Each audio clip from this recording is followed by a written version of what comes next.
Good morning, everyone. I'd like to open the meeting for the Polk County Board of Commissioners. It's March 29th, 2022. All commissioners are present. And I would just like to note that the room is full because we have the team, which our FCO team in the room today.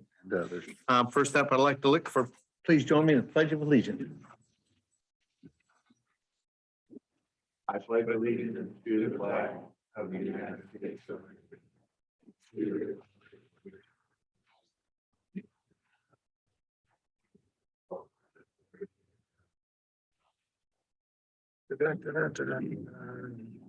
Thank you.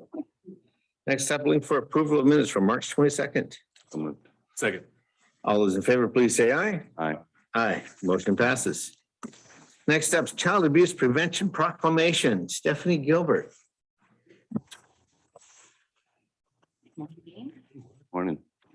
Well, as you all know, April's Child Abuse Prevention Month, so we came this morning to have you read our proclamation and sign that, but we also wanted to take a couple of minutes just to tell you about some of the really cool things that we have going on in the month of April. So I'm going to talk a little bit about what we're doing from our department, and then Bonnie here will talk about what CASA has going on as well. So as you know, we do parent education, evidence-based parent education across the region. We have lots of classes that are starting up between March, April, and May. And the really exciting news is a lot of those are returning to in-person classes. So families are coming back out, having a meal with us, going through those classes and really getting to build those local community networks again, which we're so excited about. We're also going to maintain some form of virtual learning space as well. We've seen families that are able to join us from further out in the region than we've been able to see in the past. So moving forward for our programming, we know that there's going to be a place for both spaces, and we're really excited about what that looks like. For the month of April, we really like to focus on fun things for families to do. So a couple of years ago, we really transitioned our efforts as a department to having activities that families could participate in together. So last year, we introduced a program called the Family Play Box, where we put together all kinds of fun materials, send them to families' homes, and let them do that at their own pace. That program has returned this year too. So each week for 4 weeks, families will get a box mailed directly to them, packed with some activities that they can do right in the moment, but also books that have activities that last throughout the year, and really just encouraging families to build that time and space every week to do something together. And then we will end the month, as we always do, with Fam Jam, coming back to the fairgrounds this year in person too. Our local school districts will be on site to do kindergarten registration. We'll have the health screenings back. Lots of fun things for families to participate in. We've got all kinds of good stuff coming, and about 35 vendors already ready to be there and talk to families about resources and things in the community. And we're one of them. So CASA's going to be there for the first time. We're super excited. My name's Bonnie Dreyer, and I'm the development coordinator with CASA Polk County. So Stephanie and I have been working together to work together. And so I'm going to try to, off the top of my head, run through what we have going on this month. Starting with today is the reading of the proclamation. That's part of our lineup. And we will start on April 1st, our pinwheel, pass the pinwheel on Facebook. And so we'll get that going. On April 2nd, we will have our second annual Pinwheel for Prevention and Bottle Drop fundraiser. Big mouthful. This year we have added a special guest, which is BOC, Bikers Against Child Abuse. Will be there. They partner with us in our extreme cases of child abuse. So they're going to be that we'll have 6 to 8 members at the event, and so that's really exciting.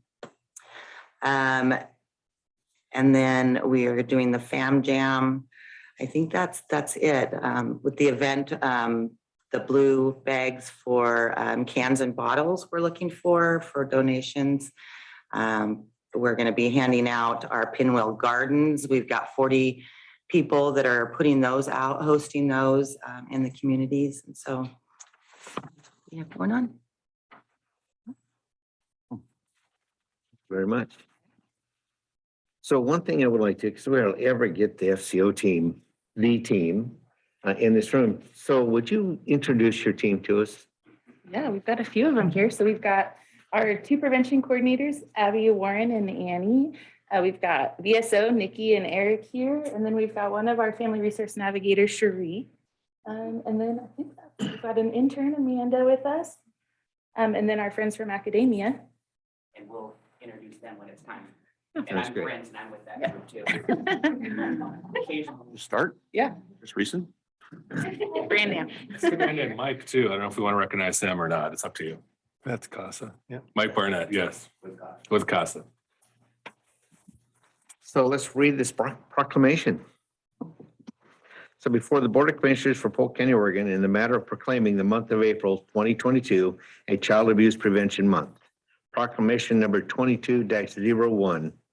Whereas Oregon's future prosperity depends on nurturing the health development of over 1 million children currently living, growing, and learning within our many diverse communities. And whereas research shows that safe and nurturing relationships and stimulating and stable environments improve brain development and child well-being, while neglectful and abuseful experiences and unstable to stressful environments increase the odds of poor childhood outcomes. And whereas the abuse and neglect of children can cause severe, costly, and lifelong problems affecting all of society, including physical and mental health problems, school failure, and criminal behavior.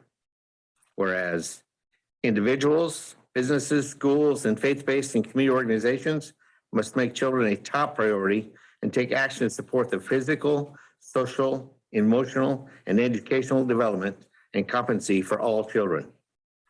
And whereas during the month of April, Polk County, along with community partners, will be engaging families in a coordinated effort to prevent child abuse and neglect by promoting awareness of healthy child development, positive parenting practices, and the types of concrete support families need within their communities through a month of play and family-friendly activities. Now, therefore, the Polk County Board of Commissioners do hereby proclaim the month of April 2022 as a Child Abuse Prevention Month and urge all residents to engage in activities whose purpose is to strengthen families and communities to provide the optimal environment for healthy child development. Dated this 5th day of April 2022, Dallas, Oregon. Thank you.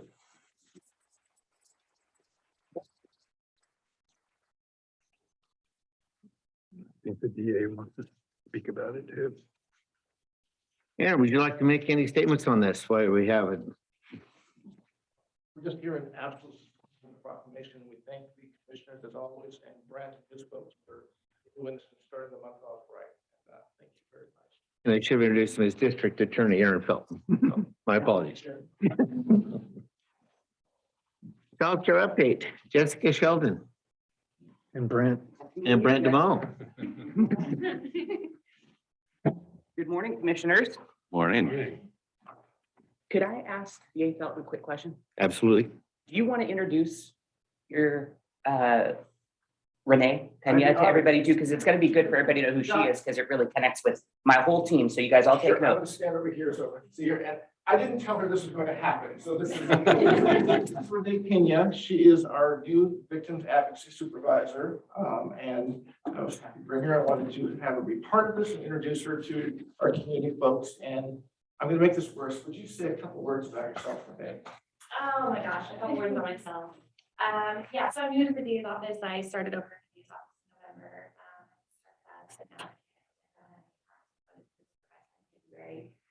Prior to that, I was an advocate at Stable House, community-based.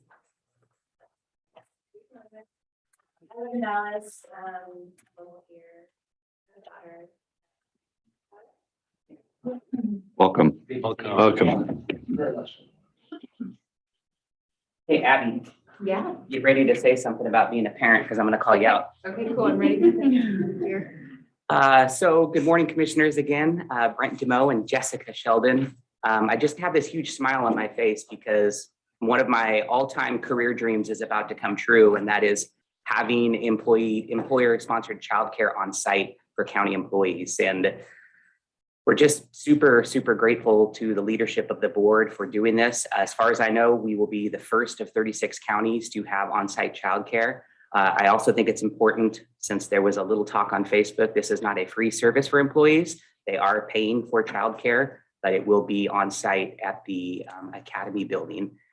And before I have Jessica introduce herself and her team, hey, Abby, how are you? I'm good, bro. How important is it to have childcare 2 doors down from your office? What does that mean to you? Yeah, I think as a parent, as a new parent, I have a 4-month-old daughter at home right now with my mom. But as a new parent, it's like the stress that comes off of my shoulders when I know Jessica and her awesome team are going to be the ones that are taking care of Marley during the day. It's like, I can't describe how much that helps me focus on my job. That'll make me a more productive employee. I don't have to worry about what's going on with my kiddo. So thank you for that, advocacy that you all did to make this happen, because it's a huge relief for me and for my husband as well to know that she'll be taken care of and in really good hands. So thank you all. I appreciate it. Thanks, Abby. Yeah. Unplanned. So you guys didn't want to hear from me anyway. This is Jessica. She'll say a few words. She brought her team here. She'll have them stand up and wave to you guys too. And any questions that you have, you can address to either one of us. Go Yeah. for it, Jessica. Good morning. I'm Jessica Sheldon, the Director of Academia Early Learning Center. I just want to echo Brent's excitement for the project.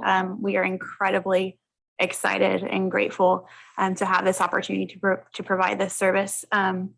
We have 12 children enrolled across our 3 classrooms at the moment. So we have an infant, toddler, and preschool classroom that are going to be up and running on Friday. So my team is here with me, and I'm going to have them stand up in the back. That's our academia team. So our teachers, head teachers, and aides, they are an incredible group, and they are just ready to provide just the highest quality care that they can, and are very eager to start. So thank you guys. You can sit down.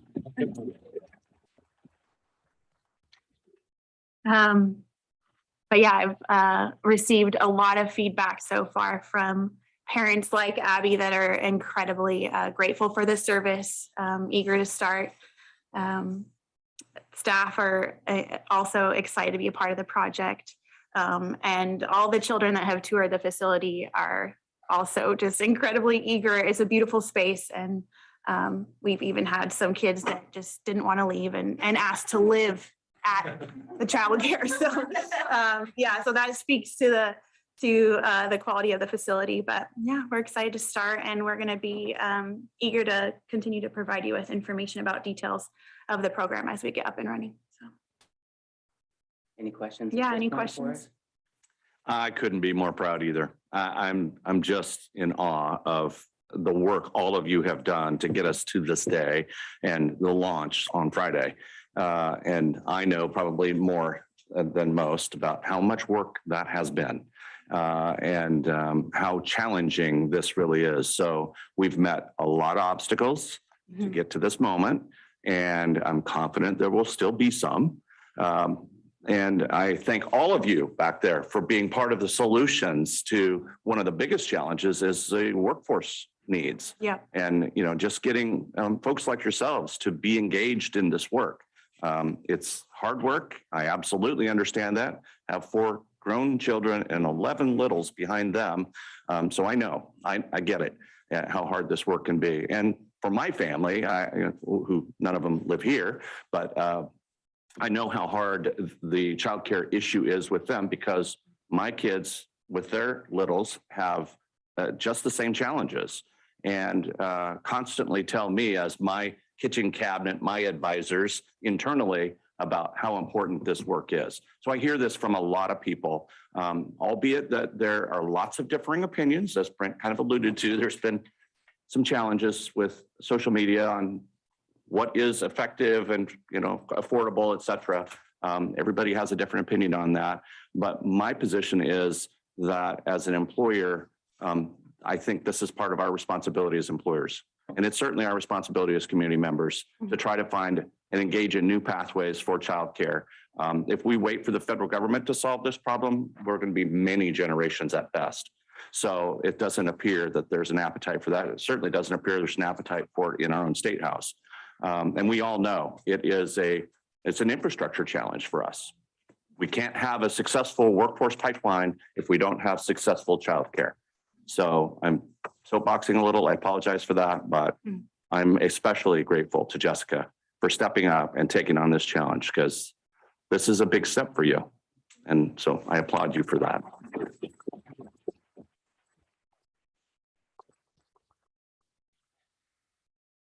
I would say my child was one that didn't want to leave. He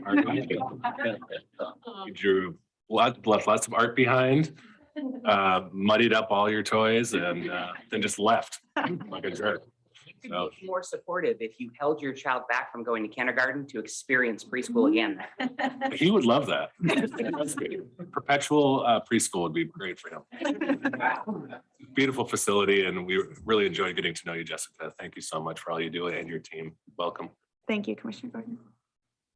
And I just want to echo, having daycare for our employees is amazing. There's so many people that help take this example that we put forward and use it more in a lot of places. I know a lot of corporations are starting to go with this and it's been working really well. So I'm excited to see us have this for our employees. So thank you. If I might, Mr. Chairman, did follow up with what you're saying. Thank you.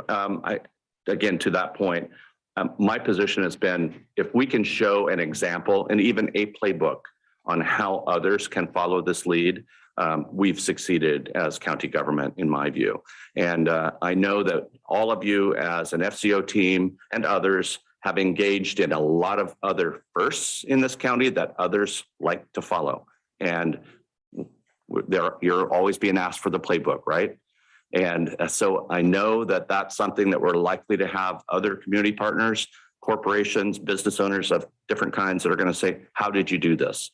And again, we get to be honest with them and say, it's not easy, but we can show you the things that you need to ask for.